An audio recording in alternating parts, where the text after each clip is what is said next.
Telugu PMC ప్రేక్షకులకు స్వాగతం. Hi friends, మీరు ఇప్పుడే కనుక మా ఛానల్కి వచ్చినట్లయితే మా ఛానల్ని సబ్స్క్రైబ్ చేసుకోండి. మీకు ఇష్టమైన టీవీ సీరియల్స్కి సంబంధించిన లేటెస్ట్ అప్డేట్స్ కోసం మా ఛానల్ని సబ్స్క్రైబ్ చేయడంతో పాటు పక్కనే ఉన్న బెల్ ఐకాన్ని క్లిక్ చేయండి. ఎప్పటికప్పుడు మా లేటెస్ట్ అప్డేట్స్ని నోటిఫికేషన్ ద్వారా తెలుసుకోండి. జీ తెలుగులో ప్రసారమవుతున్న సీరియల్ నిండు నూరేళ్ల సావాసం. చక్కటి ఫ్యామిలీ డ్రామాతో ఈ సీరియల్ ప్రేక్షకుల్ని అలరిస్తుంది. ఈ సీరియల్లో హీరోగా అమరింద క్యారెక్టర్లో రిచర్డ్ నటిస్తుండగా, హీరోయిన్స్ అరుంధతి క్యారెక్టర్లో పల్లవి గౌడ, భాగమతి క్యారెక్టర్లో నిషా గౌడ నటిస్తున్నారు.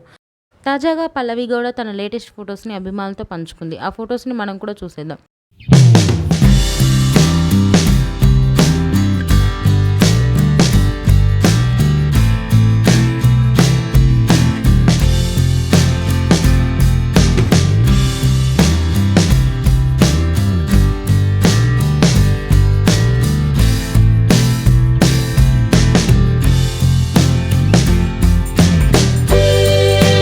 ఈ వీడియో మీకు నచ్చినట్లయితే లైక్ చేసి మరిన్ని టాలీవుడ్ లేటెస్ట్ అప్డేట్స్ మిస్ అవ్వకుండా చూడాలంటే తెలుగు పిఎంసి ఛానల్ను సబ్స్క్రైబ్ చేసుకొని పక్కనే ఉన్న బెల్ ఐకాన్ని క్లిక్ చేయండి.